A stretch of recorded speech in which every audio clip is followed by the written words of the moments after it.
ಓಂ ಶ್ರೀ ಗಣೇಶಾಯ ನಮಃ. ಶ್ರೀಮನ್ನಾರಾಯಣೀಯಂ. ಓಂ ಶ್ರೀ ಕೃಷ್ಣಾಯ ಪರಬ್ರಹ್ಮಣೇ ನಮಃ. ದಶಕಂ 51 ಶ್ಲೋಕ 7. ಕ್ಷಣಂ ದಿವಿ ತ್ವದುಪಗಮಾರ್ಥಮಾಸ್ಥಿತಂ ಮಹಾಸುರ ಪ್ರಭವಮಹೋ ಮಹೋ ಮಹತ್. ವಿನಿರ್ಗತೆ ತ್ವಯಿ ತು ನಿಲೀನಮಂಜಸಾ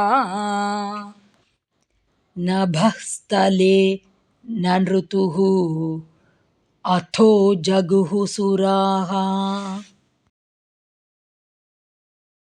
Word by word meaning. Mahasura Prabhavam, which emanated from the huge Asura. Mahat Mahah, tu, a great brilliance, however. Twadupagamartham, for thee to come out. Kshanam, for an instant. Divi, in the sky. Asthitam, waiting. Vinirgate Twayi, in thee who didst come out. Anjasa, immediately. Nileenam, merged. Aho, what a wonder. Atho, then.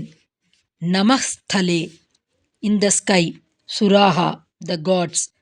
Nanrutuhu, danced. Jaguhu, and sang. Full meaning.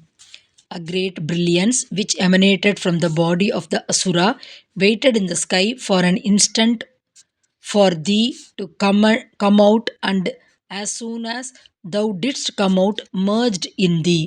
What a wonder! Then the gods danced and sang in the sky. Om Tat Sat.